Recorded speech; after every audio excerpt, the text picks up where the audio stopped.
Happy Wednesday, it's tutorial time and we are back at the Patchwork Party block of the month. We are doing block number 10 for October. Are you ready? Let's get started.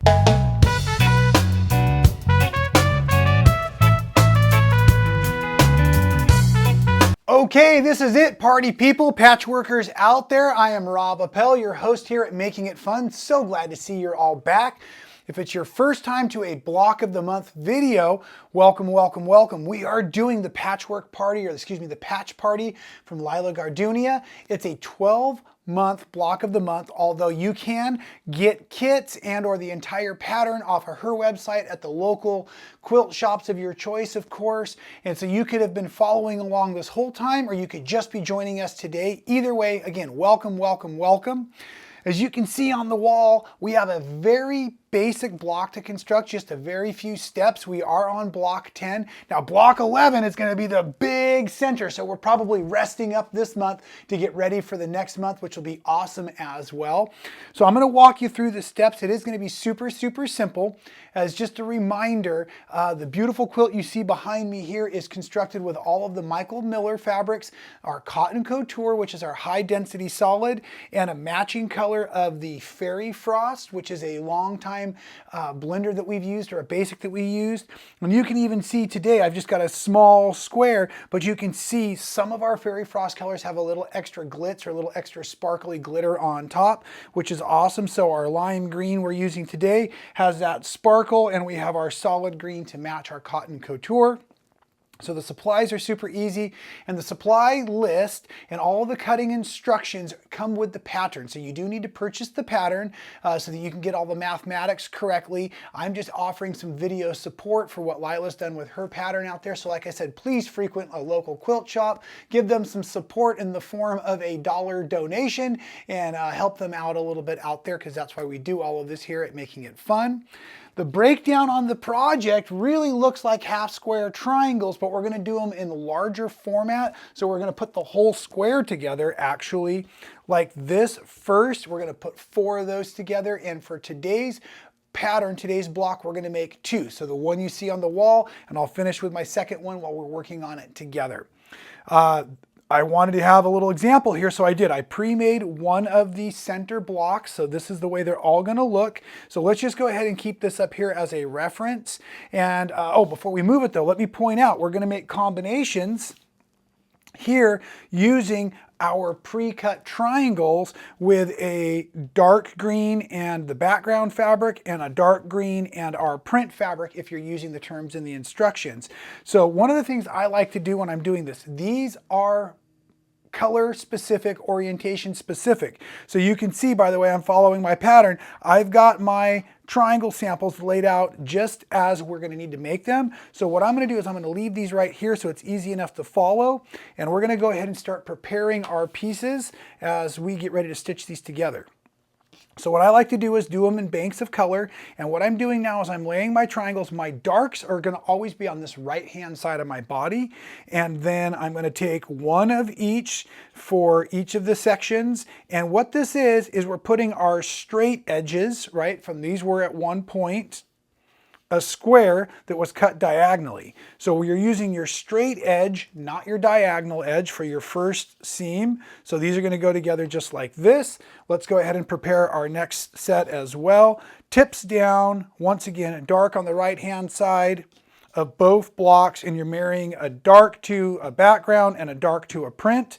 From this point, we're just going to fold them over, and I'm actually matching up all 3 sides, making sure it's nice.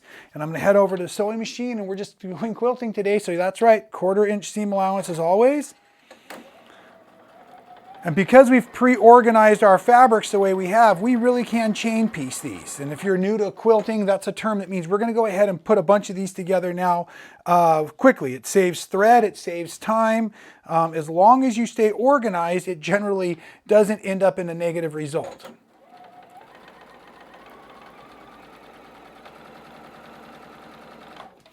Now, of course, you could be stitching these either way you want to through the machine, but you'll notice that I like to start with my flat end. It's just easier than starting with one of the little the triangle ends down there.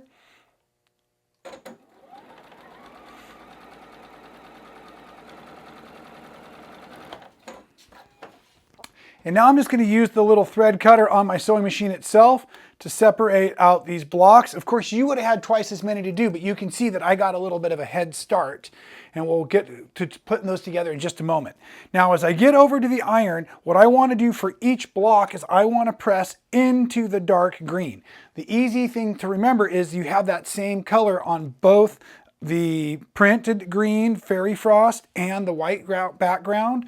It also is pressing to the dark side, which really helps, but it will also, and the last point, will help us match up our seams. If I could get this ready, I was stalling. We're going to match up our seams as we begin to construct our square block here, making it real easy so that those seams cross over like that and give us something nice for accuracy. So again, we're just going to go ahead now and rotate one section, and now you should find that your dark green are kind of opposite sides or checkerboard from each other.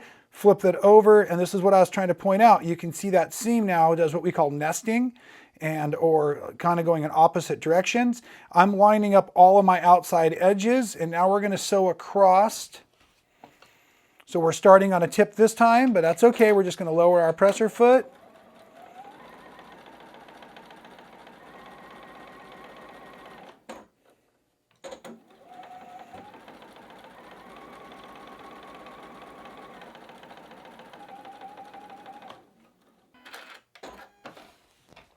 And now you should have technically 4 of these checkerboard squares constructed. Here's my first one, and I've got these other 3 to press out.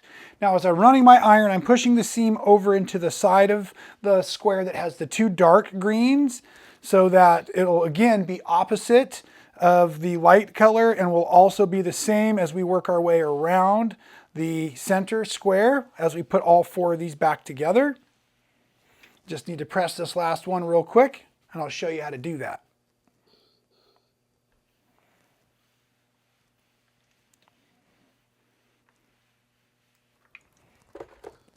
Now, of course, you could take the time to trim off those little squares or the tips if you'd like to. I'm just going to go ahead and keep on working, keep the video moving today. And the next thing I need to point out is basically as we get ready to assemble these, we want our white pointing towards the outside, the opposite edge of the block, right? So as I get ready to go ahead and build this, it's going to kind of checkerboard as it goes around now.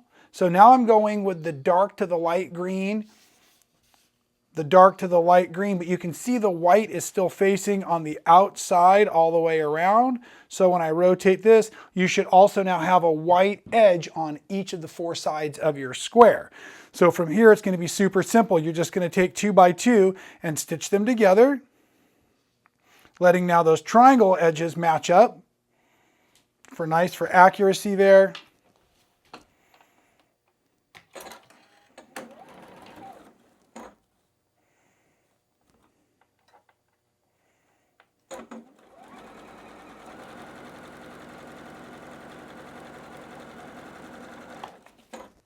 And we'll go ahead and do the second series of squares back together also.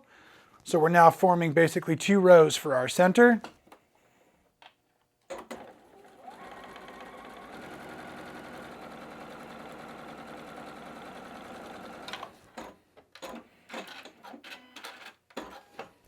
Let's take a moment and press these before we put them back together in the center seam.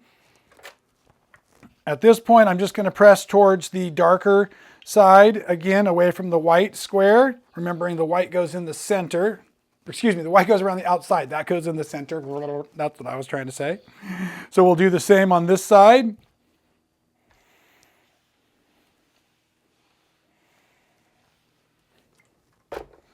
Because that should then give me opposite seam effect. Just double checking to make sure I still have this checkerboard forming inside the center there. Lay those over just like that. And now we're just going to do a nice long straight seam, but I'm using these corner points to match and check to make sure that everything stays as aligned as I can. I'm not the most precise patchworker, but I do like it when it comes out pretty nice looking. Everyone's got their own skill set level. It's always good to be trying to improve a little on that.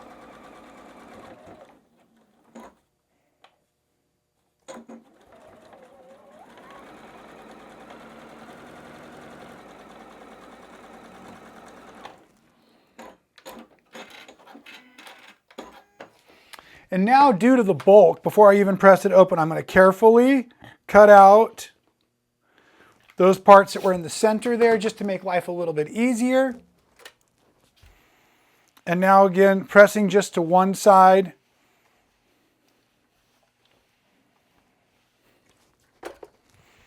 And you can see how awesome that has already turned out, right? So the next steps are super easy. We're going to just be putting on our rectangles around the outside, like you see here. And then our awesome green fairy frost will come in again and form in on our cornerstones just like this. Everything's cut to the same size at this point. So what we're going to need to do is basically sew on the two easy rectangles to begin with, and then we'll come back and put those cornerstones on before we put the whole thing together. Start up at the top corner.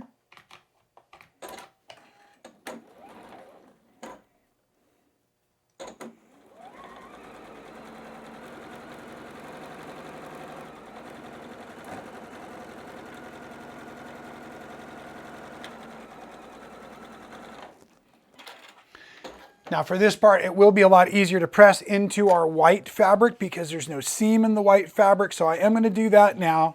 Push that over that way. Push this over this way.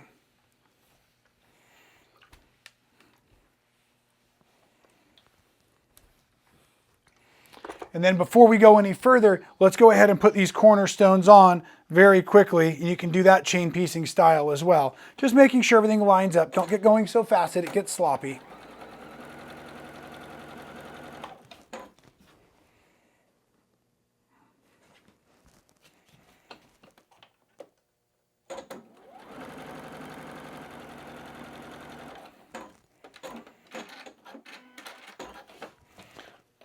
So there's no crossover on these seams, so I'm actually just going to rotate it right here on the table. Do make sure you don't go so fast that you get them wrong sides up. So right sides together, put that shiny fairy frost down, drop your presser foot. Fourth square going in now.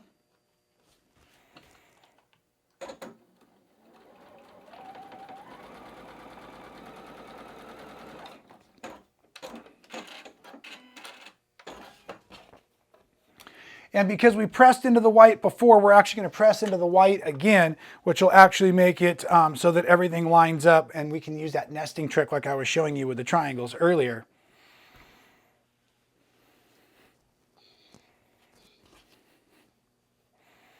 So pressing from the cornerstone into the sashing strip, cornerstone into the sashing strip.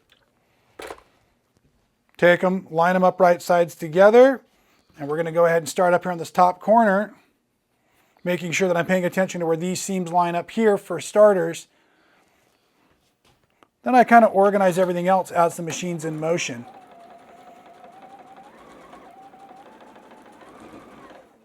Come down to the bottom edge, make sure that I can line those up. Of course, you could put a straight pin in if you wanted. And another trick is I can barely see as I'm coming through here that I want to catch right at that corner where I just passed with my needle if I can. That was the tip of the star as it was coming through. Oh, I went a little far there. So we're going to have a messy seam. I'm thinking about something else. Okay, we just have to press out these last pieces here. And again, I'm going to press away from the center of the block now because there's just less bulk, less seams on the outside edges.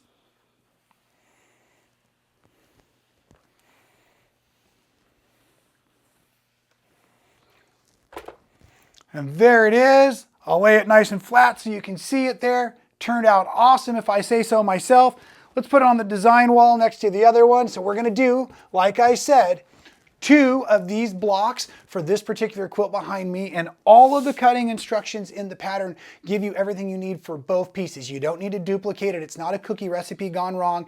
She's got all of the instructions and they're fantastic for you. So thank you again, Leila, for creating such a fantastic pattern and allowing us to work with it.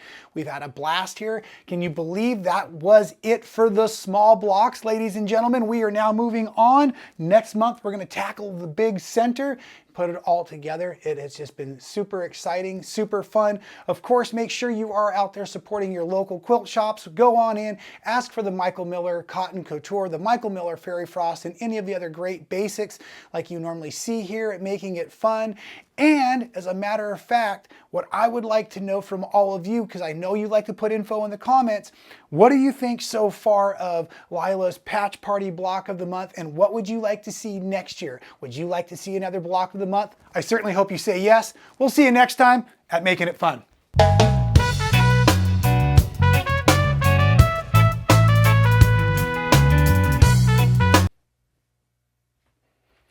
Wow, you are still there. Thanks for sticking with me till the end of the video. I know, I get a little long-winded sometimes. But if you did enjoy today's video, make sure you check out a few of the other ones we've created. I think they're terrific. And of course, please subscribe to the channel. Make sure you hit the little bell to be notified. I don't want you to miss a moment of the fun. Stay safe and happy sewing.